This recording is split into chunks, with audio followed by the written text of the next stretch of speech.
What's going on, vinyl community and random people watching on YouTube? I appreciate everyone. It's LJ, and it's time for a long overdue rock and metal update. I love doing that. So, winter has ended, spring has set in, and what that means is that 7 months of cold hibernation has come to an end. It's time to get back out, time to get the crops planted, and get them ready and going, the cold weather ones anyways. It's still pretty chilly here in the backcountry of the northeastern United States. It's time to do some long overdue maintenance on the truck, and really just get everything back into shape, because, you know, before you know it, it'll be 90 degrees here. It'll be hot and sweaty outside, and then blink your eye and snow will be falling again and we'll be buried. So it really is a never-ending chase your tail in a circle series of things. I have to admit, I absolutely love the winter. I love the cold weather, but it is refreshing to get outside and just kind of clean up and get things going again. Anyways, here we go. Here's some stuff that's been accumulating. It's been building up. This is, you know, a month, couple of months, that kind of thing, but let's rip through it. First of all, this is, so I picked this up last year. This is Ace Frehley's Anomaly. That is what's spinning in the background in case you're interested. Absolutely excellent. And Ace's new album, Space Invader, coming out June 24th. I don't know. You know I'll be first in line, though. So what's some other stuff that came in? Here's the reissue of King Diamond's Abigail. Could there be a more epic classic 80s metal album? Come on! It's Abigail! This sounds awesome. I had waited to pick up the reissue for a long time. This is an import. This is pressed in Germany. Germany. Sounds great. 2 LP set. Absolutely love it. Not worth pulling out. It's not a gatefold. The next few, this is some assisted digging. So you buddy up with people in the VC. In this case, it was Greeno. We all know Greeno. He was out digging, and here come the pictures. Need it, want it, need it, want it, need it, want it, got it, want it, need it, got it, need it, want it, got it, need it. Here is Wrathchild America, Climbing the Walls. These boys are from Baltimore, right? Shannon Larkin. Shannon Larkin went on to being Ugly Kid Joe, right? Oh man, I'm testing the memory here. Anyways, excellent thrash metal album from 1989. I'd call them thrash. This was fantastic. Their follow-up, In 3D, was kind of, I thought that was a little more, not thrashy? Whatever. This one was very cool. Greeno, thank you. Here is a note from Greeno, which is staying with the album, but here is Danzig's first album. This is a picture disc. So this was very cool. I have Lucifuge now on vinyl, but I did not have the first album on vinyl. So there is a picture disc. This was cool. This popped up and he knew right away. This is something that I would dig and need. And of course, this is now in a sleeve, which is in a sleeve, which is in a sleeve, in a sleeve. Greeno, thank you. Sounds awesome. If anybody sees it and you're thinking it's a picture disc, it sounds bad, grab it. And just because it wouldn't be Greeno without throwing something extra in there, this is something I wasn't familiar with. This is the Big F, 1989. This is a promo copy, so I had no idea what to expect, but in his note he said they should have been much bigger than they were, and he was right. If you dig the cult, you'll dig the Big F. Period. Nothing more to say. Fantastic album, Greeno. Fantastic. Thank you so much for keeping me in mind while you're out digging and for throwing that in. It has not left in rotation since it got here, and it will not for a long time. This popped up just a few days ago. This is Defenders of the Faith. Of course I have this, but this one is just dead mint. The jacket's gorgeous. And it replaces mine. The vinyl on mine was almost perfect. A couple hairlines. But the little bit of ring wear here and here, there's a little bit of a bend in the corner there. Otherwise, it's in nice condition. I've had it for years, but this one turned up at a good price, just dead mint through and through.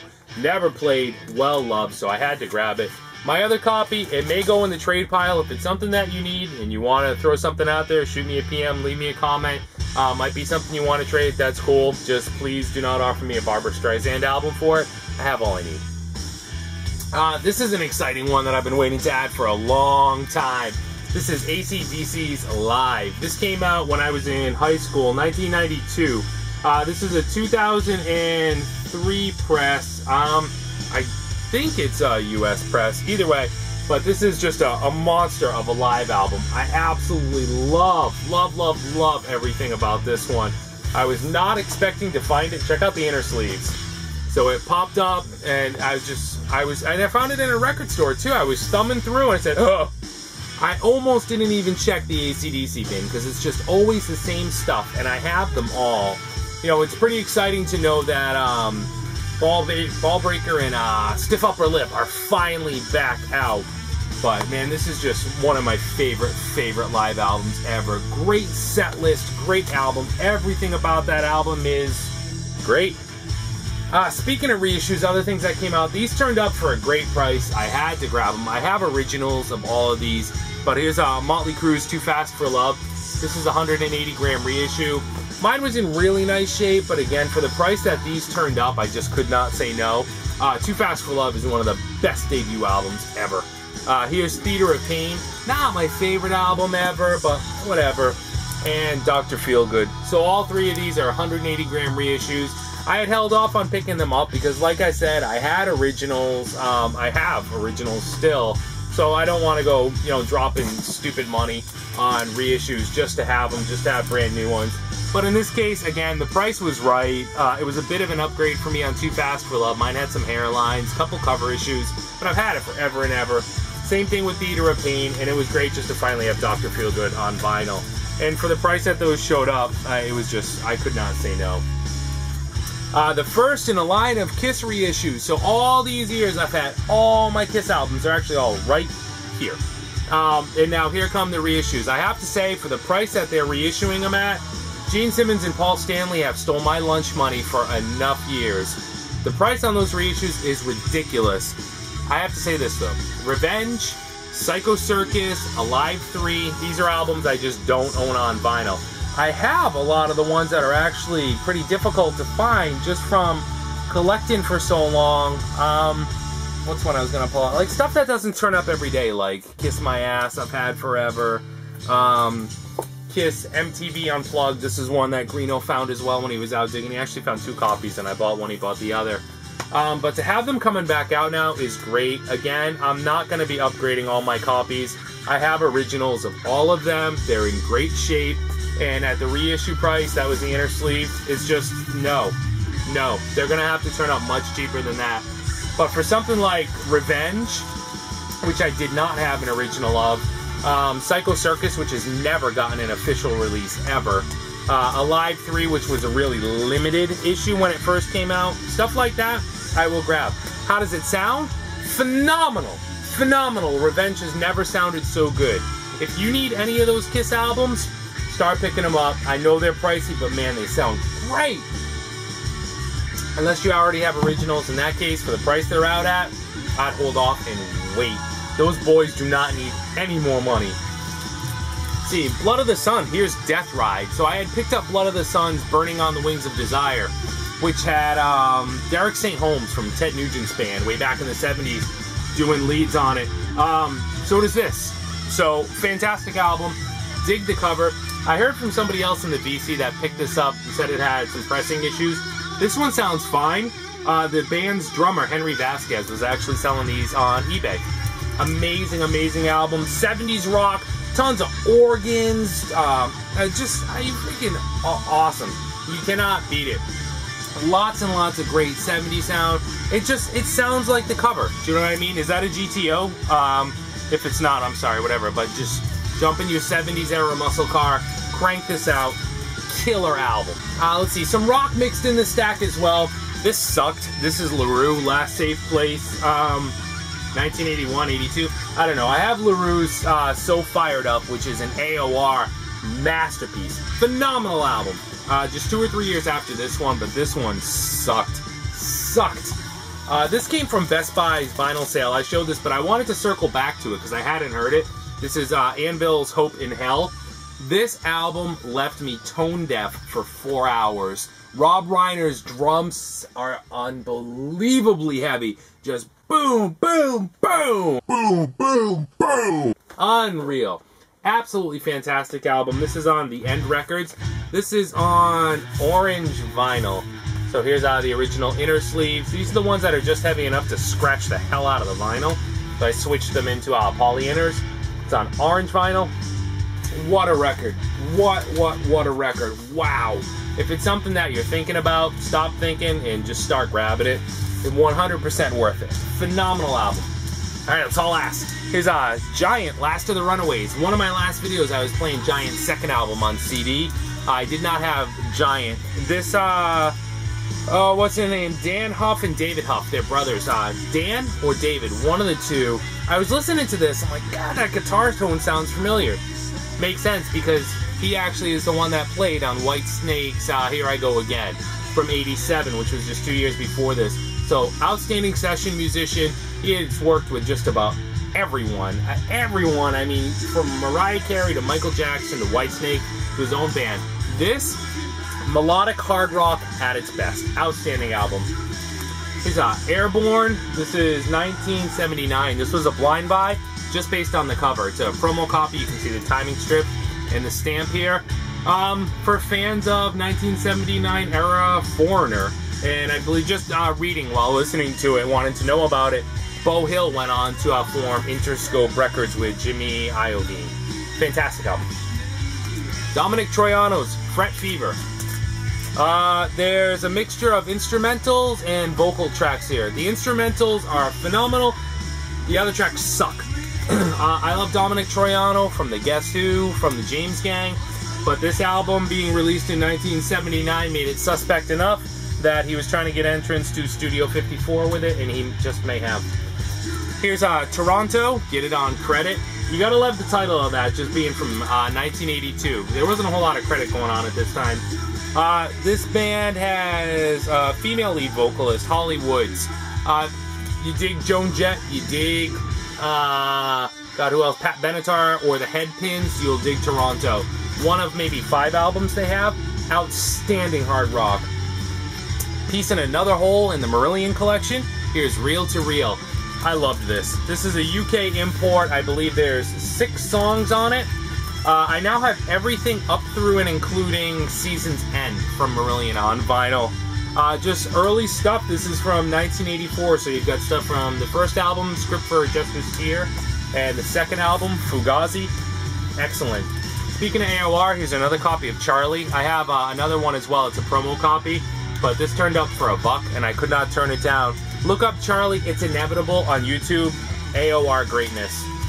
This one killed me. Mott LaHoople, All the Young Dudes. The vinyl's in good shape. The cover has had it. The price was right, and I just don't have a ton of experience with Mott. But man, I was listening to this, and I actually ended up sending Garner over at the Rock and Roll Truck Stop a note just to say this album was just killing me. Killing me. I loved it. And the reason I did that is I know it's something that he had, his teenage days, he had weaned himself on it, and it was new to me. And man, that's just awesome to discover something new. Awesome. Fantastic stuff. This has All the Young Dudes, the David Bowie tune, Ian Hunter, Mick Ralphs. What more do you need? Plug in a hole in the BTO collection. Here's Street Action from 1978. Absolutely stellar. You know, BTO's first couple albums killed it. That Mercury Skyline label, I love that. After that, they got a little weird. I don't know, just not as heavy. This brought it right back. Great album. This was exciting. Here's a Van Halen bootleg. This is Panama. This was recorded Madison Square Garden in New York, March 30th, 1984. The audio quality somewhere around FM broadcast, but again, I don't see Van Halen bootlegs or live recordings all that often. This had to be grabbed. The labels on this are pretty straightforward. 1, 2, and then 3 and 4. It's a 2 LP set. Gotta flip that record over. Hang on. Alright, we're back. So like I said, I just don't see live Van Halen recordings all that often, so when this turned up, I had to grab it. It's got a slight crease in the corner, but other than that, it's perfect. Absolutely perfect. 2 left here. First, this is Bat Out of Hell, which is absolutely nothing special. I have a couple copies of this already, originals, but this was neat. This turned up really cheap, and it is a 2008 UK 180 gram reissue. So what I didn't have was, I didn't have a reissue of this. You know, this is just one of those, I love the album, I know it like the back of my hand. This was in every teenager's car on cassette when I was in high school anyways. But 180 gram, you know, it's like any of those great albums, you know, from the early 80s, like Journey's Escape, Meatloaf's Bat Out of Hell from the mid-70s. They're great. We all have them. We all have really nice copies in most cases. So to spring $25-30 for 180 gram reissue, It's not gonna happen. This was a fraction of that. So I was tickled pink to have 180 gram cut of that, and it sounds awesome. The last one, this one surprised me. This one surprised me. And this is Sebastian Bach's Kicking and Screaming. I almost did not buy this. We all know who Sebastian Bach is from Skid Row. Sebastian, for me personally, in real life, every interview I've ever seen with him, the guy's a jerk. This is on Frontier Records out of Italy. Journey's latest album, Eclipse, right? I had that as well. Same, it's pretty unmistakable. Same label. I had no expectations here, and this was not pricey. Whoa! What a fantastic album! Go, Boz! Wow! Killer labels, at least as far as vinyl goes. I mean, I think he's still trying to pretend it's 1989, and he's a super pretty boy, which he's not. But man, not only did it sound great, you know, seeing that it was a gatefold, I was kind of hoping it wasn't 2 LPs. Again, how often do you think I want to get up and flip this thing over? Stick to one album. It sounds fine. We don't need 2 tracks on every side across 4, 5, or 6 records. Too much exercise. Excellent album. Wow, I mean, if you see this and you have the chance to go for it, it's fantastic. This was 2011. Excellent heavy metal. Melodic as all hell. Tons of melody. Definitely heavy enough. Sebastian sounds great. This was a great album. Super happy I picked it up. I almost left it behind, and it was just one of those, it would have haunted me, because I would have came home, I would have listened to the sound clips online, and I would have said, nuts! I would have went back and it would have been gone, because it was on sale. It was like 60% off, so it was nothing. Fantastic album. Definitely grab it if you see it. I'm glad I did. That's it for this hard rock and metal update. Stay tuned for some thread and contest responses coming up, and we'll get some. I have definitely another rock update coming up. But anyways, I hope everybody's doing well. Hope everyone enjoyed the holiday, and I'll catch everyone soon. Later.